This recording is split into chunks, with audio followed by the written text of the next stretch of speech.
Hello guys, and welcome to another Serge Zimaleta. In today's video, I want to talk to you guys about Expedite and about what's going on with Expedite pricing and trying to actually figure out if Expedite right now is right for you, or maybe this is the time to get out of Expedite. So what I'm actually getting ready to say, some of you guys will like it, some of you guys will not like it, but keep in mind, everybody's situation is different. If yours is different than what I'm actually talking about, then let's say you're in a better position, then good for you. You're doing a good job.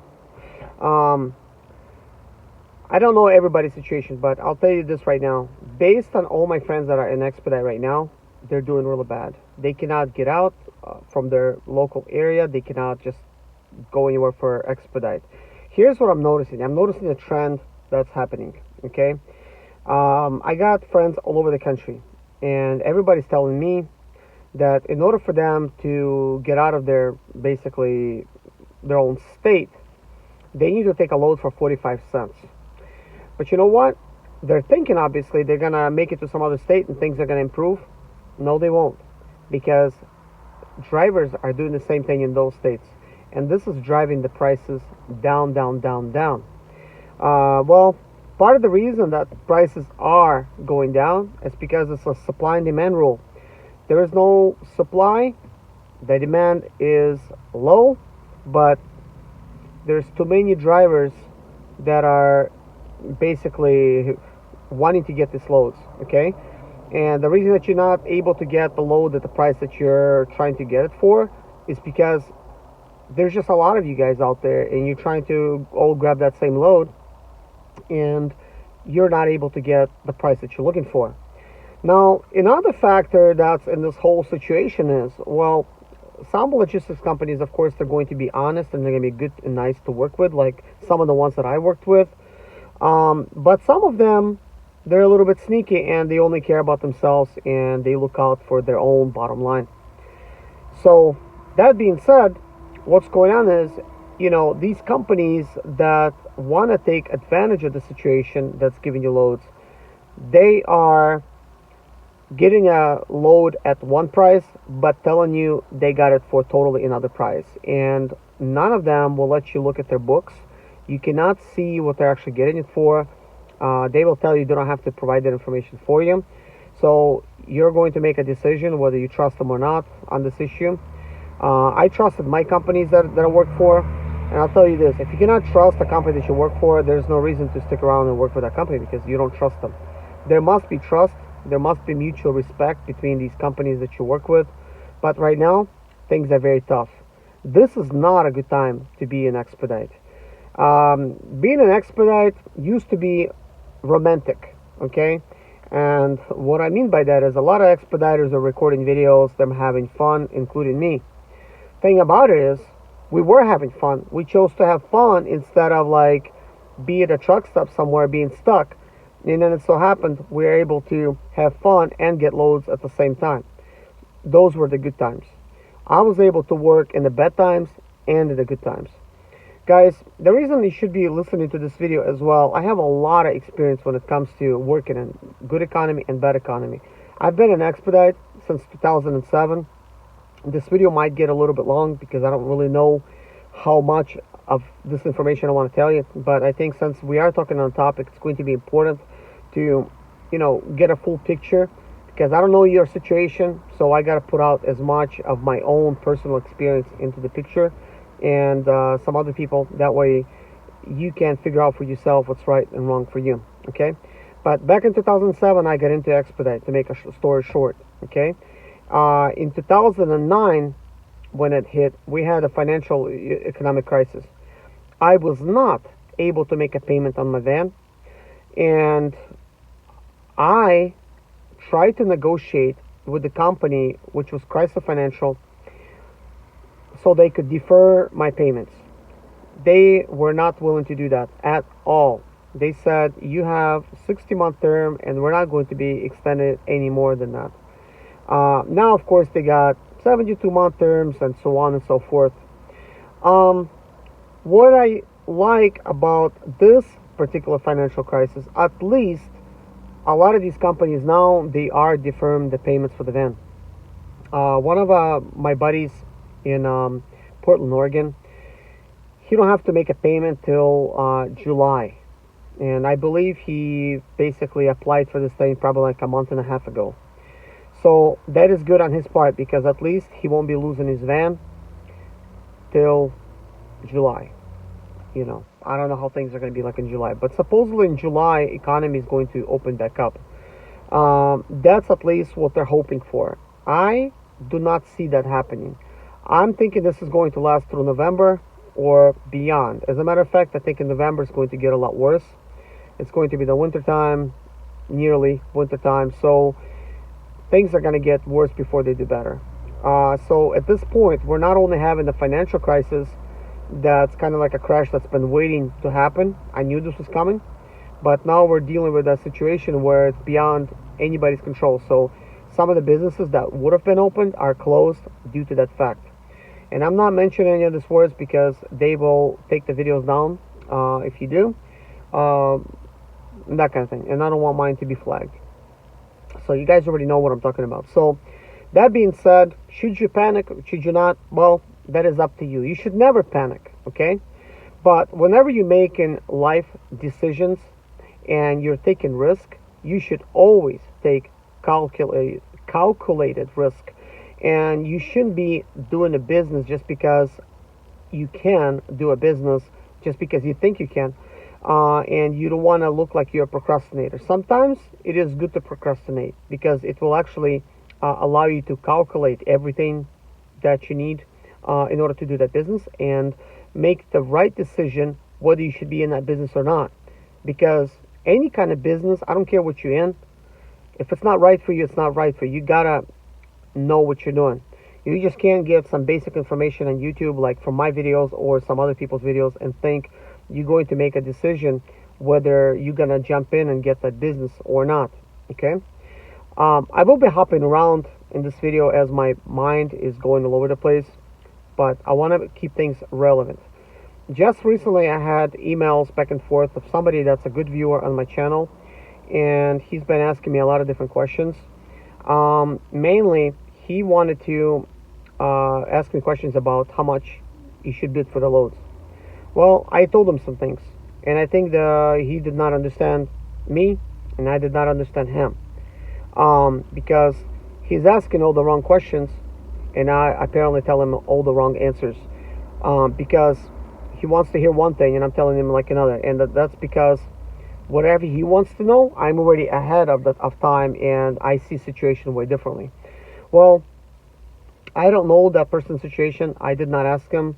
It was an email conversation. I normally don't reply to emails like that. I do consulting, and I did not do consulting in that particular case. I thought I'm going to send one email and be done with it, and then before you know it, we're in a conversation, emails back and forth, and that's taken away from my time, and I end up saying, well, it's going to be my last email. I'm just going to leave it at that, because I don't know if I'm helping the person or I'm not helping the person, but anyways, my point is not getting across. And reason being is, you see, this person opened up an MC number, and I don't know if you got the DOT, but he opened it up. So he's ready to start bidding on loads. So he talked to Selectus, and Selectus said, you want to bid loads with us? We need $1,000 up front, $500 a month. So he kind of thought that's expensive, and he's trying to save some money, so he contacted me. But long story short, I don't know if this person's got Expedite experience. I don't know how old he is. I don't know what kind of business experience he's got. So I don't know if he understands how to manage the business. So when somebody's asking me questions about how much you should bid the loads for, well, are you talking about right now, or are you talking about ever? You know, it's almost like that, because right now things are bad. People undercutting the prices. You know, so in business, you got to do whatever you got to do to survive. I'm not going to judge anybody for it. But driving for 45 cents for regular drivers, that's not going to get you anywhere, because IRS allows you to write off 53 cents, and they're not stupid. They're not giving money away. So at 53 cents, you're just breaking even. You're not making any money. So what are you making at 45 cents? You're going into the hole, you know. And I know some of you might say, well, I own my own van, I own this. That's besides the point. You know, you can't base that on yourself. You got to look at the general situation. If you were starting out this business today and you don't have nothing but a good credit history, which was another conversation from today, that person paid me for my time, and I appreciate him for that. But we did a text message type of conversation, and he's very satisfied with what he's got. Um, Basically, he's got a good credit history. He's out of Texas, and he's ready to buy a van. Obviously, he will be able to buy a van. I haven't asked him if he already checked out the insurance that's going to cost him, but chances are, if you're new to the business, insurance is going to be quite expensive. Like one of my friends from Portland, Oregon, he's a good driver, great driver. He's got a brand new van, and he's paying $950 per month for insurance. Well, with $950 per month on insurance, that's very expensive. Plus a van payment of $750 to $800. Some people are paying $900 for the van payment. It all depends on how expensive the van was and how good your credit history is. Well, I'll tell you this, guys. If you're trying to get into this business right now and you do have a good credit history, and even if you are in this business already, you have to look at it like this. What is everybody doing? Well, that's trying to get into this business brand new. They are buying a brand new van. They are getting that expensive policy. And then they have to fuel up the van, and then they have to plan ahead for breakdowns and service. So that being said, you have to look at that, okay? And then out of this, you need to figure out how much money you gotta actually make. Even though your van is already paid off, even though your insurance might be less, because you gotta think about this. The other guy, he's gonna pay that. Maybe you don't. Good for you. So you can't say, well, I could drive for 45 cents, I'm still making money. You can't say that. You can't be driving for these prices, because you know what's going to happen? You will end up driving for those prices, because what's going on right now, all of these people are trying to just get out of their own hometowns all over the country for 45 cents per mile. And I'm not judging. I talked to many of them. Some of them are my friends. That is not what I would be driving for. It is not me. I never drove for 45 cents. 55 cents. I drove maybe like a couple times for 65, and that was to get out of Laredo, But even out of Laredo, I was getting out for 80 cents, But if you've been there a week, you'll end up taking a little less. But think about this. Some people are from those states. What are they going to be doing, to get out?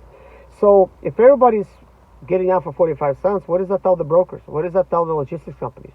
Drivers are driving for these rates. So they're going to turn around, they're going to tell you, well, we got drivers that are driving for 45 cents. Take it or leave it. Plain out simple, they're going to tell you that. And they're not even going to try getting you a higher price, because, heck, they could get it to the next guy for less.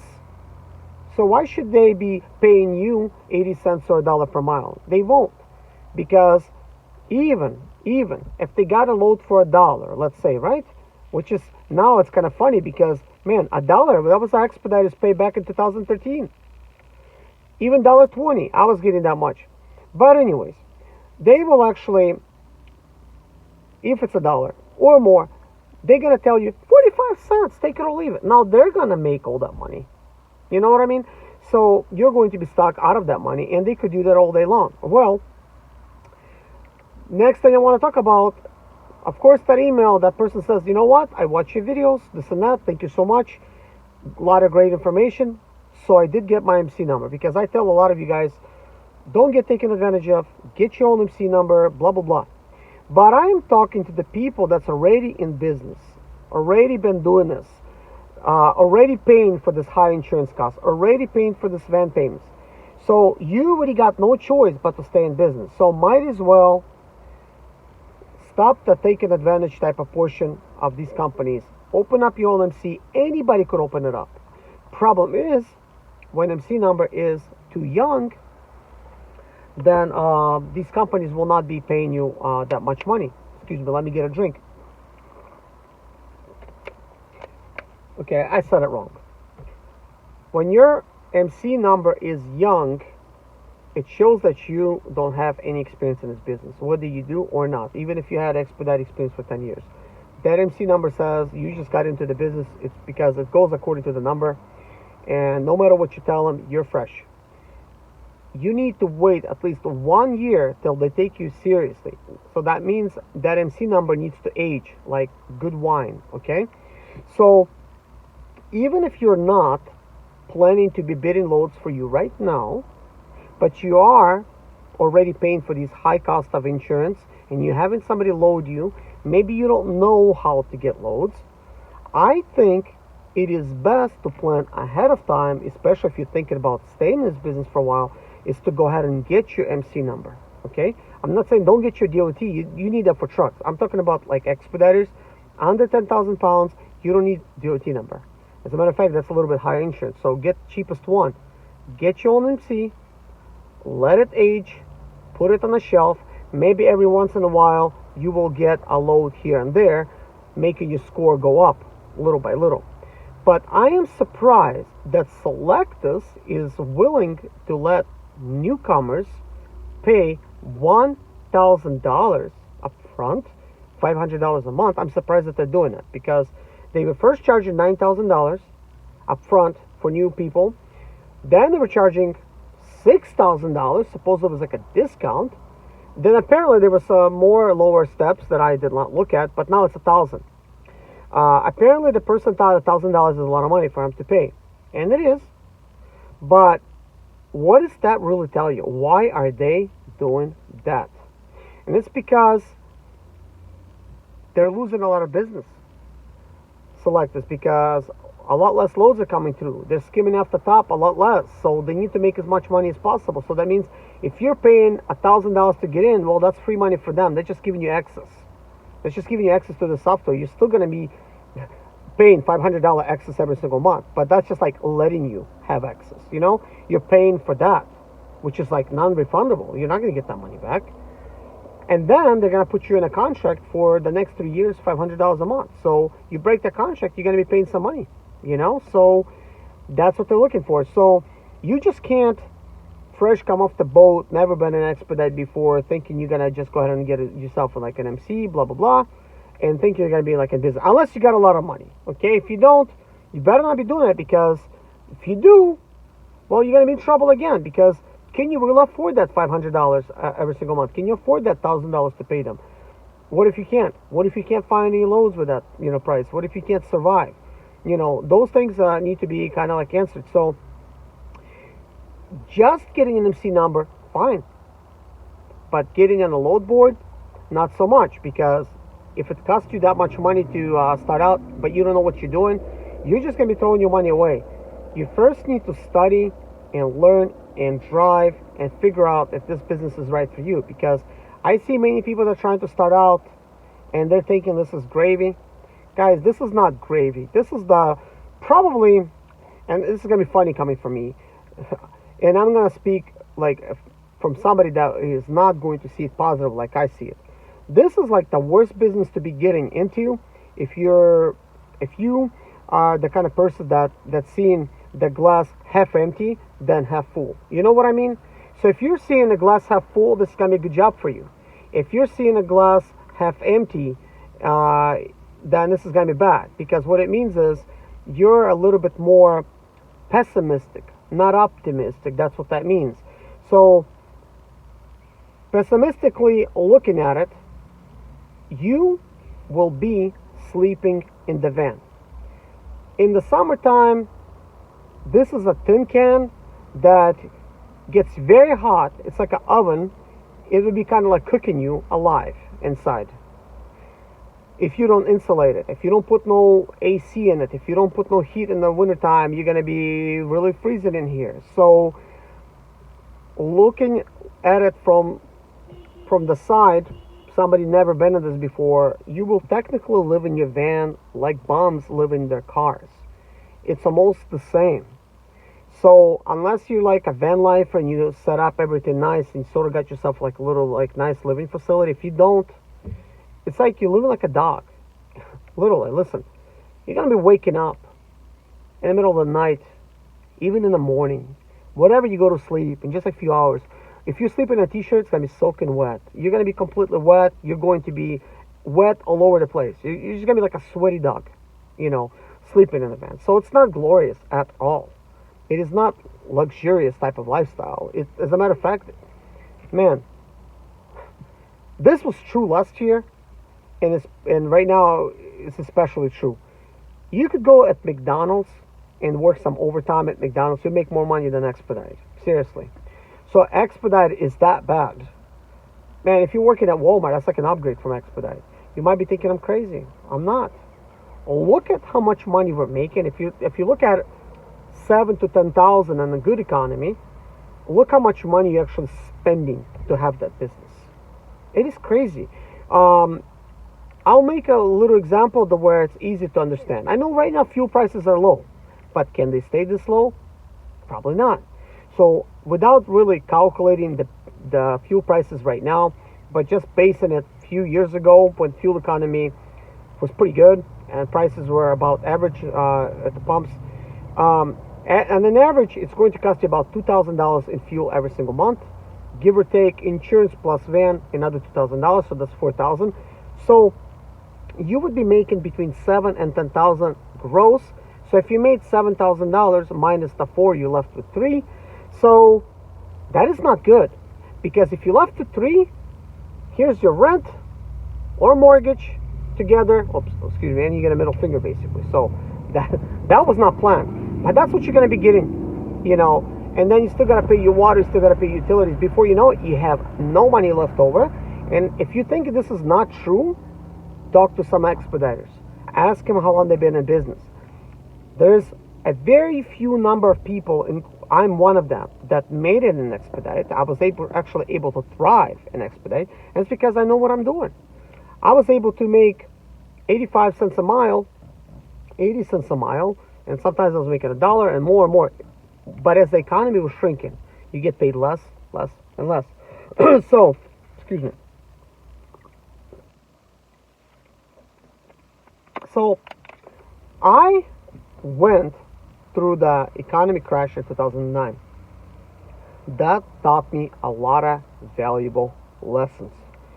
First of all, in 2009, my rent finally was expired. I needed to renew it in January.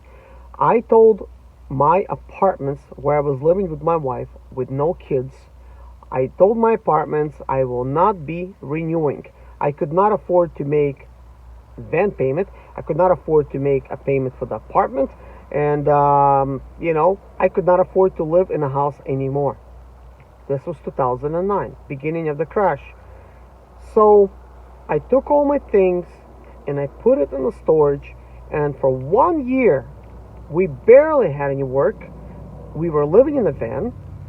I wasn't making any payments on that van. They were trying to take the van away from me. I changed my phone numbers. They could not reach me anymore.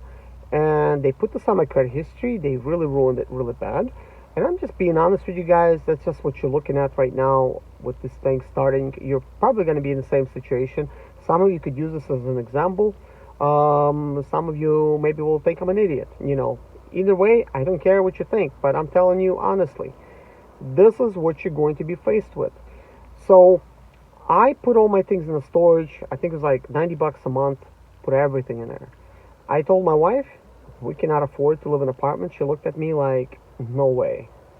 So in this type of situation, it's very easy to lose your wife if she's not with you on the same page. Luckily for me, my wife was.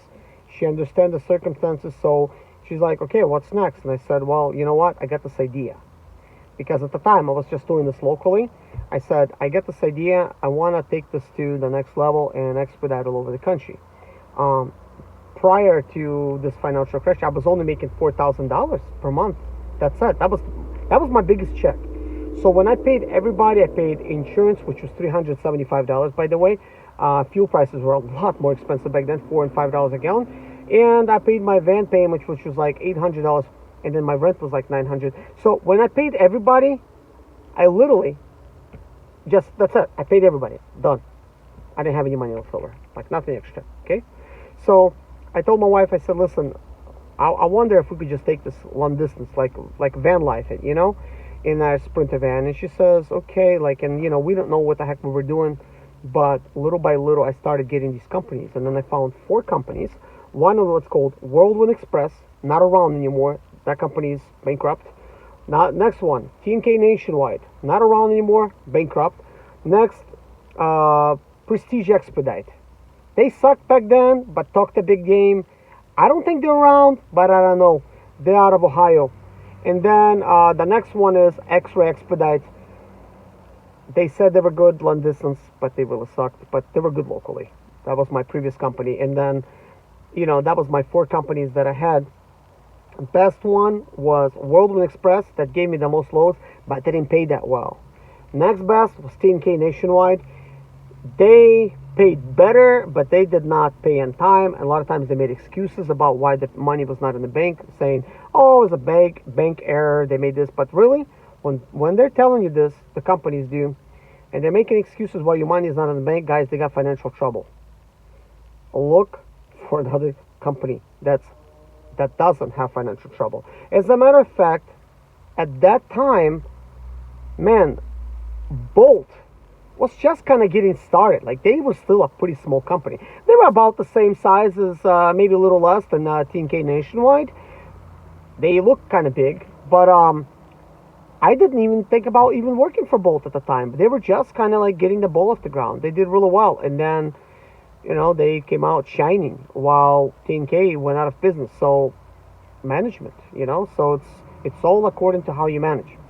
So these companies, Whirlwind Express and TNK would pay me in 3 weeks. Whirlwind Express would pay me sometimes in a month and a half to 2 months. I would not see my paycheck. This is during the economical crash that we're experiencing in 2009. I don't know if this is going to happen now, but man, when that happens, will you be able to even buy fuel for your vehicle? I mean, currently the fuel prices are kind of low, so perhaps that's not going to be a problem. But it's a huge problem when you're trying to fuel up. You make that final load, you deliver it, and you want to get paid, but you can't get paid. You're not going to see that money for another month and a half to 2 months. And as a matter of fact, Whirlwind Express should have paid on the 3rd week. But you know what? They keep lying, and they keep lying, and they keep lying. But they talk to me so nice on the phone that you would never think that they're lying. So what they were doing is, when you do the job, you need to fill out like an invoice for them with a bill of lading, you send it in. And they pretend that they never received it. They received it late. So from the time that they receive it, they got 3 weeks to do it, and then they'll make up some excuses down the road while that your stuff was kind of late, and it wasn't. So it's almost like you got to send a certified letter to them, for that to happen, which I started doing, and then things still didn't improve. They just gave me other excuses, blah blah blah, and so on and so forth. That's just how it is, okay? But at least when this economy crashed, businesses wanted to do good. There was just a lot less work. Right now, businesses can't stay in business because of this thing that's going on. They can't hire anybody. They got to just like lay a lot of people off. And government knows that. This is why we've been getting these checks. Well, so far they just sent out a first wave of checks. Now we got a second wave of checks coming. Supposedly, starting the April 29th, we should start seeing deposits of $2,000 per each person in our bank account, supposedly. We'll see if that happens. Then after that, $1,000 a month till this will basically be over, okay? So in a way, if this is true, okay, at least they're giving people the opportunity to be able to survive. So maybe if you got a paid for van, you got an address somewhere, you're probably going to be getting a check. So you could continue on living in a van, you would be okay. Just as long as you're not paying that expensive insurance. But maybe your insurance is not that bad. So you can maybe do a little expedite, you get a little check here and there, you could actually make it. I was not getting any help whatsoever. All that was going on is I tried to negotiate with this company to pay my van payment. I wanted to pay them because in 3 months I started making money again. And I said, listen, I will catch up on all these lightly. Nope. They would not let me catch up and pay them. They said, we just want the van back. That's what they said. But you know what, guys? When you buy the van, even though you don't have the title for it, that van's considered yours. It is not stealing when you don't pay them and you don't give the van back. It is up to them to take it away from you. But that van or that car, it is in your name. They have the right to take it from you, but it is your name. It's in your name. You will be paying taxes on it. It's not stealing if you do not give it back. So guess what? I made it very difficult for them to get a van back because family comes first. We needed the van to be able to do business out of. If they were to take this van away from us, then it means I would not be able to make any money whatsoever. you could just become a bum and go on the street. That wasn't going to happen. You know, banks, they got all the money and they got the bailouts, including Chrysler Financial. They got 2 bailouts that year. I tell them that, and they say, we don't know what you're talking about, and they pretend like that never happened, when it did, and taxpayers pay for it. And I said, listen, you know, you should understand the situation. You know, this is what we were going through. You're going the same, you know, through the same thing. You're getting bailout. Bailout for what? Because people are not making the payments. So they got bailed out for me not making the payment, yet they're trying to hold it against me that I'm not making my payments, trying to take my bread away from me. So I did not let them do that. This is why I tell you guys, when you're getting into Expedite, get in debt free. Do not be getting a van, brand new van, unless you got no money and you're like a go-getter and you're just gonna make this thing happen. You're just gonna hustle. Then yeah, go get it. You know, because you're gonna do whatever it takes to really make it. Okay, that was what happened to me when I, you know, first got in, and I was like a hustler. I was willing to get it done, whatever it took. It's just when it's out of your control, there's no loads. I mean, there's only so much you could do, right? So that's why try to be debt free for any business that you do. It is very important, because if you start out with debt, before you know it, whatever you had is going to be gone, and you're going to be like now with bad credit history and this other thing, you know. So that being said, in a year later, I saved up enough money to buy my own van for cash, plus I saved up enough money to buy a house for cash, because the housing market was down at the time. So I was bidding on houses and keep losing them in Florida, trying to buy a house there. And then basically I made some investments and that kind of thing. I still make a lot of investments. So anyways, long story short, we had a baby in 2011. My van that I was driving got taken away like 2010, the one that, you know, I was making payments on, and I still had like 2 more vans. So basically I decided to just sell everything. I got rid of everything, thinking that we have a baby and I won't be expediting anymore. Well, the economy was improving, but man, it was tough. I got a job in construction. I did some construction work. I did not get paid for 3 weeks of my work because the guy scammed me. That was in Florida, and with Florida law, you cannot even sue them if it's below a certain amount. So you cannot even get your money back. Like, that's it. Like, they could just do that. I didn't know that, but that was the case. So they took advantage of me. So anyways, with this baby and everything, there were some expenses that came through.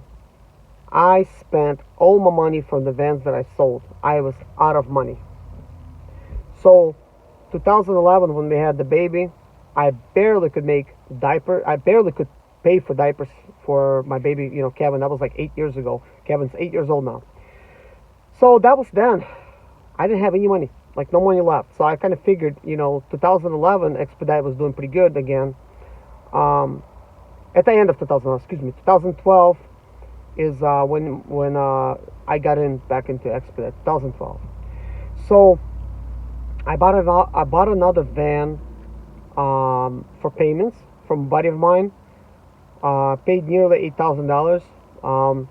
And that's the million mile sprinter that you guys famously know on my channel today. So this is like my story that's pretty much told like in 30 minutes. This is considerably less than I've told it before.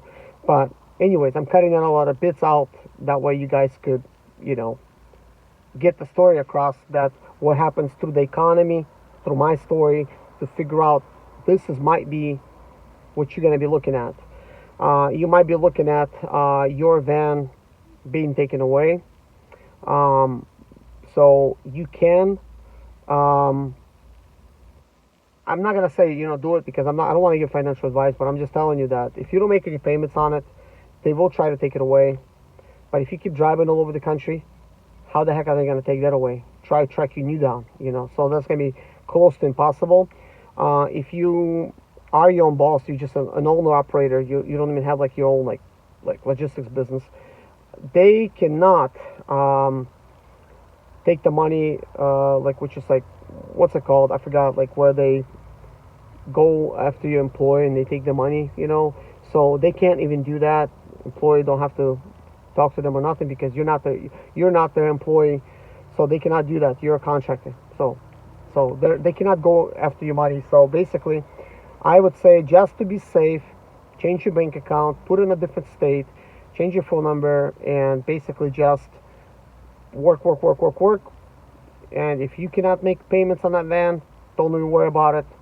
You better be done saving money to buy yourself one for cash, or saving money to pay that one off, where you could negotiate with the company.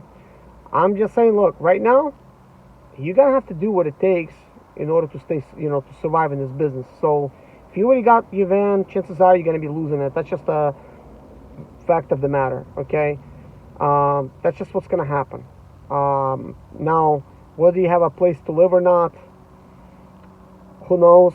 But one thing's for sure, we are getting some government assistance, but don't use that money for making your van payments.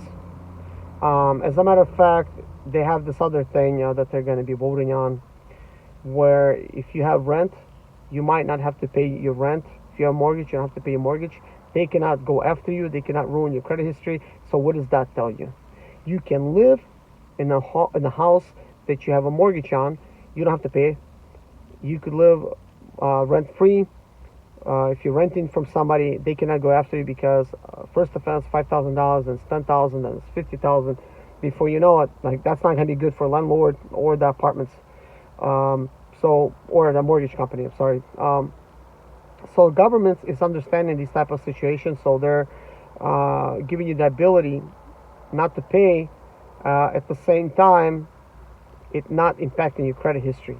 But some of you guys will get your credit history ruined, possibly by, like, if you have a car payment or van payment or whatever, like, there's no choice.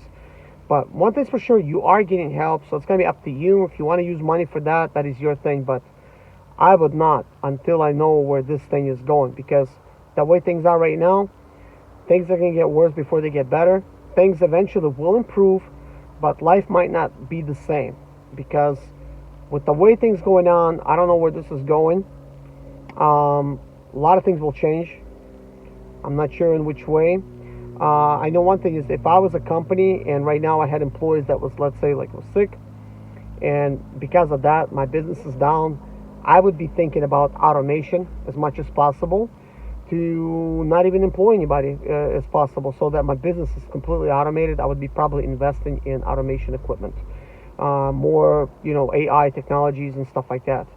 If I was a delivery company and I was paying, like, truckers and stuff like that, I would be looking at self-driving technologies, where my vans or my trucks would be delivering by themselves without no driver. That's already here, except the government has not approved some of the stuff yet. But if I was any kind of business, I would be looking at ways to cut employees out of the equation. As bad as it sounds, if I thought of it, believe me, these guys are smarter than me. They thought of that already ahead of time. So the way I see it, Expedite is going out the window in probably 5 years. Same thing's going to be going with trucking. Everything's going to be automated. Even Uber is going to be out of the equation, because they're going to be just having self-driving vehicles delivering, and self-driving drones, self-flying drones, I guess, flying people around and stuff like that. So all this stuff is going to get automated.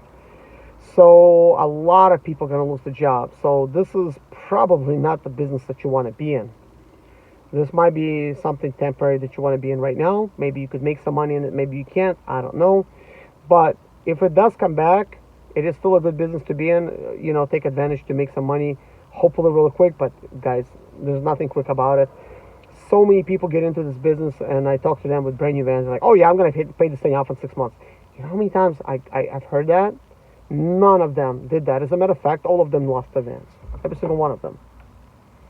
So that's just, everybody has a false illusion thinking, oh yeah, like, my payment's $800. I'm gonna make this like $10,000, so I will be able to just, like, send 10 payments in and every month, and shoot, before you know it, like, my van's paid off in like 4 to 6 months. So that's like such an illusion. it is good to think like that. It's positive thinking, but man, it's like reality check. That's not gonna happen. So I know you might be thinking, well, you stole us a lot of negative stuff. What is the positive? I do have the positive. There is a lot of things that you could do, okay? I don't know everything, so I cannot tell you everything. The only thing I can tell you is what am I doing in these type of times, okay? Well, first of all, here's what I did to get to the point where I am now. I've been waiting for this to happen. I knew this is going to happen again because I was in a crash and I learned from that crash. I don't want to be in that situation again thinking that I'm going to be not having a place to live. So I wanted to do everything that I can to at least buy a small house, to be debt free, and to just basically live there with my family, and that's it. You know, I achieved that. So this happened when I was 34 years old. I'm about to turn 39 years old in May, the 26th. If anybody cares, if you want to send me a gift, PayPal below. I'm just joking. But anyways, if you do, feel free. But anyways, I'm not needy right now at all. I'm making money all over the place. I'm actually doing really good. I'm actually gonna go ahead and say it. I wasn't really saying that before, but I've looked at everything in my whole situation, and I figured out I'm actually already a millionaire. I kind of didn't know that, but the way I figured that out is that if I would have to buy everything over what I own right now, I would have to spend at least $1 million. I'm talking about everything. So I own a lot of assets, and that's where I'm at. I'm an investor. I invested, and so what am I doing now? I'm starting to sell off some of those investments, and just some of them, like stuff that I was planning to do for like the past couple years because I was accumulating as I was working. Plus, I was building a lot of sweat equity in my home and stuff like that. So when you put everything together, I finally realized, because I've been getting told this by my millionaire friends already for a while. They're like, "You are a millionaire," So I just wasn't seeing it because I thought you have to have $1 million in the bank. But really, no. If you look at my financial sheet, at my assets, I do have at least a little bit over $1 million, or like right at $1 million, very easily, very easily. And I just figured it out this year when I started calculating stuff. I'm like, whoa, that's true. So, anyways, that being said, first of all, I'm not needy. I already have everything. I already own everything. My bills are way at the bottom. You can't get no lower than that. So with this financial crisis, I was waiting for this to happen. I knew this was going to happen, and I'm in a good position to take advantage of it. So I'm doing good as far as that goes. Also, I created so many income streams, it's not even funny. A lot of the income streams are making me money while asleep. The income streams that I do have, I don't have to put in no money or very little money. There's hardly any upkeep, and I'm just having money coming in all the time.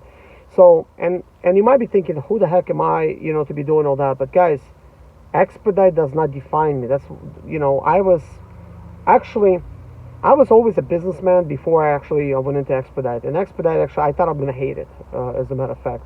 I didn't want to go into trucking because my dad's been a trucker, and he's been complaining about his job all his life. Oh, it's killing him and blah, blah, blah. And he's still in trucking. But he kind of hates it. So I didn't want to go into trucking. But when I seen Expedite, I'm like, I think I might like that. So I get into it. True, I like it. But I don't like it to a point where this will define me. I understand a lot about it because I've been in it for 13 years, and now this is going on 14 years, and I'm doing it very lightly. I don't have to do it. I like to work. I enjoy working. I enjoy making money. Like, the work that I'm doing, a lot of it is like not physical type of work. Sure, I do a lot of physical work, but that's not required of me to actually make money. Most of the stuff, the way I make money is just, it's all digital, just basically like I'm printing my own money. You know what I mean? It's like, that's just how it feels, because I am creative in a way that I've placed myself with this type of strategy to where I could be anywhere in the world. I'll still be able to make this type of money. If I move somewhere, it will continue. It will continue driving me money. And it's not only YouTube, because when I created YouTube, I was so like, I just bought a house, okay? I was barely getting along with my stuff. And then before you know it, I started creating these income streams. And right now I have, man, so many different income streams. I don't want to sound like I'm bragging because I don't want to really get into that. But I will tell you one of my income streams that I recently have created, I didn't think it was going to have this type of successful impact on this whole situation. And it is eBay. It is eBay. And so far, it's been less than 90 days. It's going to be 90 days, May 12th. I already made $5,500 on eBay. And I'm like, what did I even sell? Like, it doesn't even seem like I sold that much stuff. I sold a little bit of stuff that I didn't even think about it. Like, it was just like laying there, you know what I mean? And so I realized the potential. It is huge, huge, huge potential with eBay. Huge. So I put in very little effort into eBay, and like with such a little time, I'm already experiencing such a big success. So that is my answer, partly the answer, because you're gonna have to figure out this on your, by yourself. But this is one that you can follow, because I'm not gonna give strategies for what I did and with everything else, because you have to keep some stuff for yourself.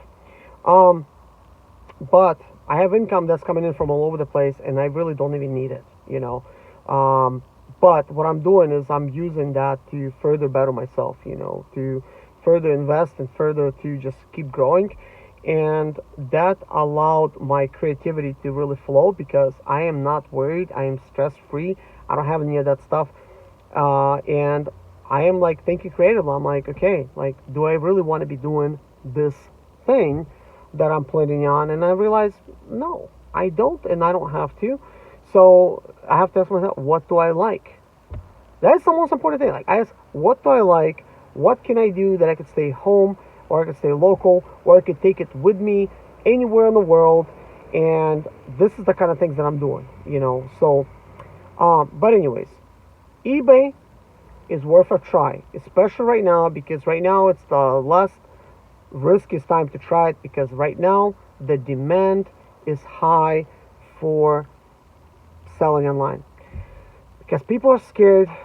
They're sitting in their homes, they're ordering food to be delivered to them, they're ordering clothing online so that it comes into them, and electronics and parts and everything else, because some non-essential places are closed, so they cannot go out there and they could shop for the stuff.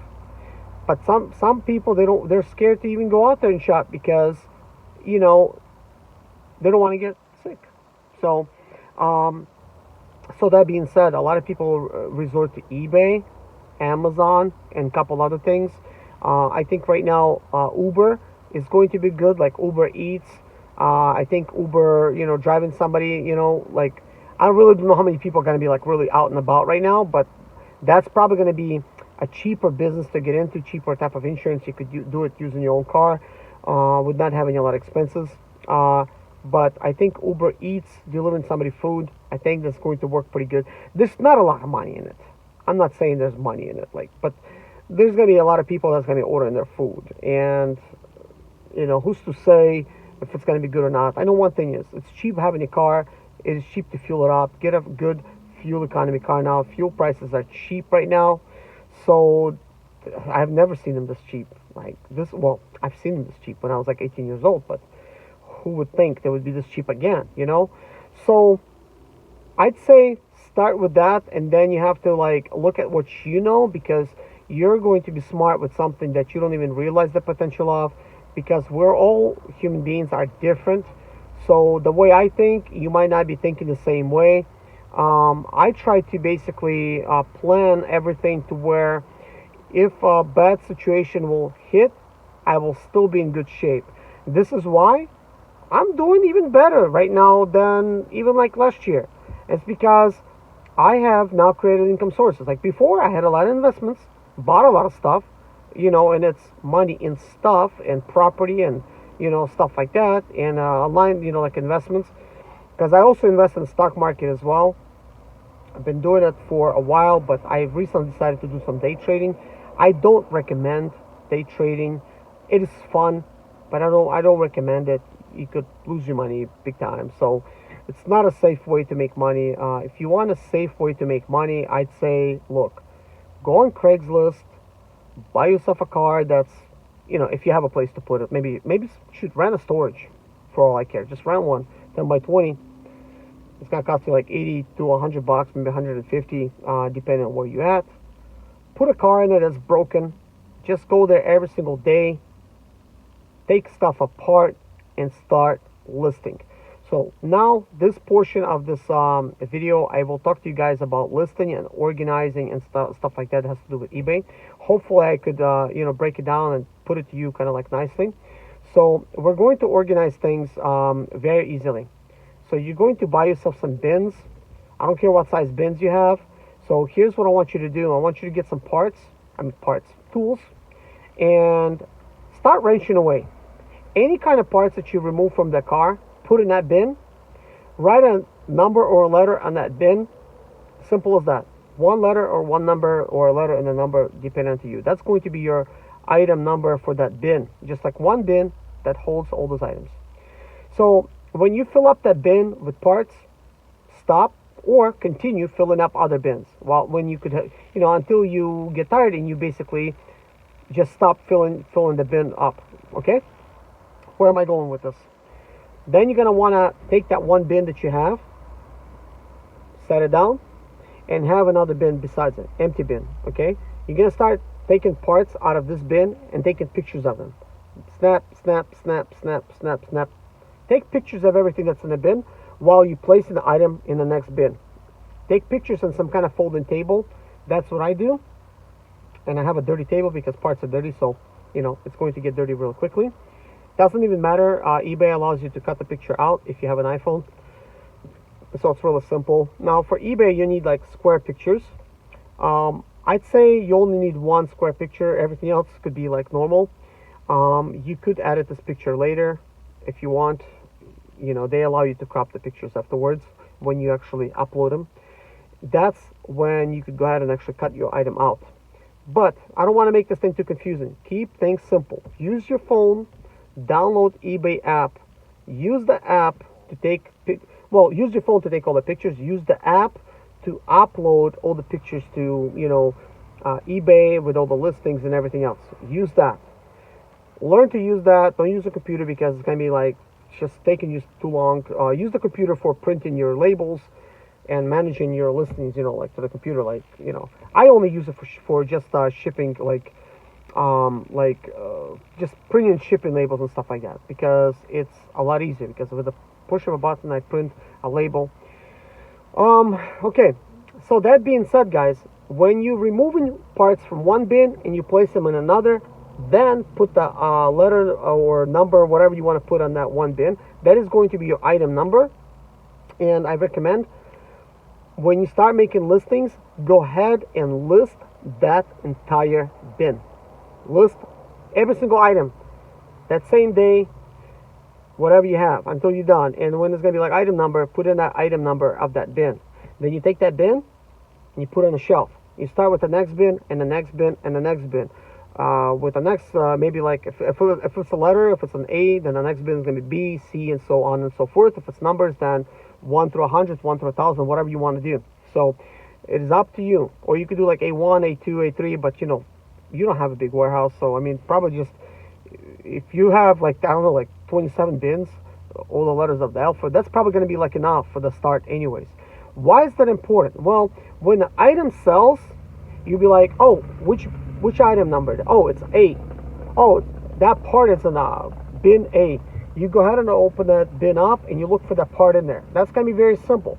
That means you could maximize your storage capacity while staying organized, and you'll be able to find everything very, very easy. Okay? So that is that. Did you guys understand that? I hope you do, because it's very simple. This is something I tried to do in the very beginning when I started doing eBay sales. I don't know how good they were going to be, but they're doing really, really well. I have listings probably like over $60,000 in listings right now, and it is growing every single day because I'm working at it every day. I'm doing really well, guys, just really well. But anyways, oh yeah, don't do eBay if you don't want it, okay? I'm not telling you to do eBay. I'm just telling you, like, if you want to do eBay, do it, because right now maybe this is going to be a way out for you. Maybe this is going to be a new learning experience, because guys, at least till July, you're not going to be having much work or much luck until they open up the country, because with the way unemployment is, it's keep climbing every single week. More and more people unemployed. So it's kind of crazy. But anyways, now listings and organizations and having a car and a storage place for your car, even if you live in apartments, you could do storage. We've basically, that's it. That's done, right? So let's talk about the next part. When an item sells, you will need to ship it. Buy yourself very cheap scales, 35, 40 bucks on Amazon. I could link it up in the description below. As a matter of fact, I got two expensive scales. One scale I bought like $250 or $300, another scale like $150. And I only use them for very heavy stuff, but it turns out most of my stuff don't weigh more than 15 or 30 pounds anyways. And that scale, I think, is good to like 80 pounds or something. But it allows you to weigh ounces as well. You will know if it's like 1 pound and 2 ounces, or 11 ounces. You know what I mean? So that is good, because that's really important. So what you're gonna need to do is have that scale so that you can print all your labels at home. You pay for that label right away. So there's two services of shipping that's available on eBay. One of them is called USPS, which charges you right away. Your credit card or PayPal right away charges you. And there's FedEx. FedEx charges you after they delivered, but it will tell you the price that they're charging, so you know that price, and that might be like a good option for you, because if you don't have the money to pay for the shipping right away when the item's sold, maybe you'll have it when you get paid, obviously, from eBay, and then they charge you. They will invoice you like once a month for your store, for final value fees, for all the shipping fees and stuff like that, and listing fees if that applies. Now you might be wondering, okay, that's all good and dandy, I already understand. So what about the store? Is it worth opening up a store? Well, if you're responsible and you're gonna stick with it, then I say yes, open up a store, because it will allow you to manage everything better. If you want to test drive this thing, there's a free way of doing it. eBay allows you to list 50 items for free each month. Take advantage of that. Once you're over 50, open up the cheapest store, the next one up. I think it might be like $5 or something. I don't know. Don't ask me, because I don't care. I got the store that cost me like $80 a month. That's the one I got. That's not the one I started with. I started with the one that's $27, and I didn't even take advantage of listing for 50 free items. I'm the kind of person, I'm either gonna make it or break it. I went ahead and just got the OK store to list 250 free items. That's it. Plus you get discounts on final value fees. Okay.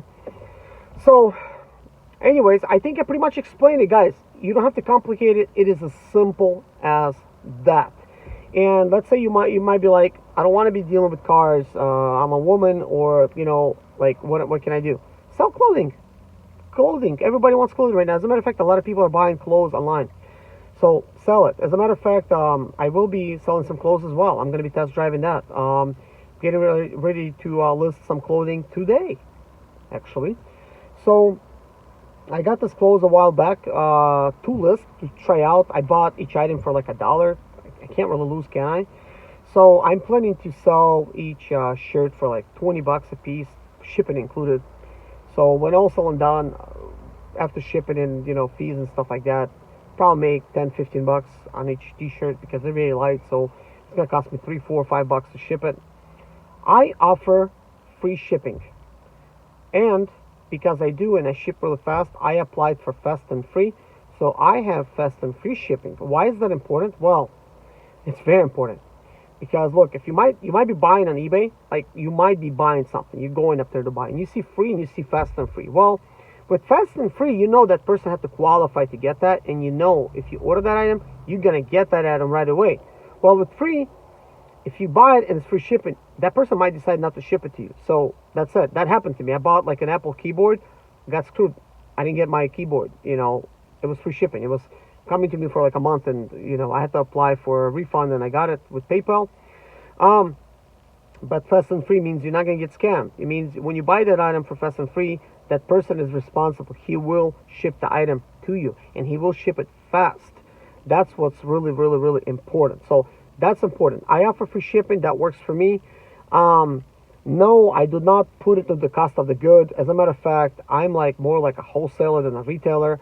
I make the parts very, very cheap and make the items very cheap. If people are offering me less than, than what my listing is, I just go ahead and take it. The way I see it, it's better to have a bird in a hand than two in a bush. That's the way I see it. I had some ridiculous offers and I still took it because I'm like, you know what? It's a done deal. A person is giving me an offer, let's say for $50, and I'm selling it for like 100. It's a done deal. He's like, here, $50. When I hit yes, sold.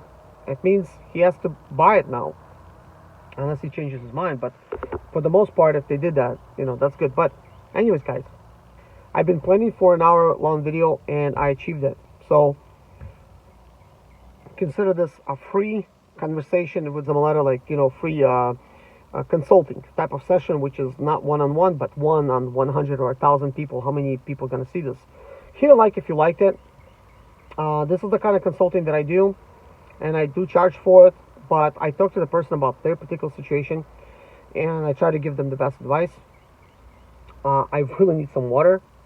I am thirsty. But anyways, guys, thank you so much for watching. Take care of yourself. God bless you, and see you guys in my next video. Bye-bye.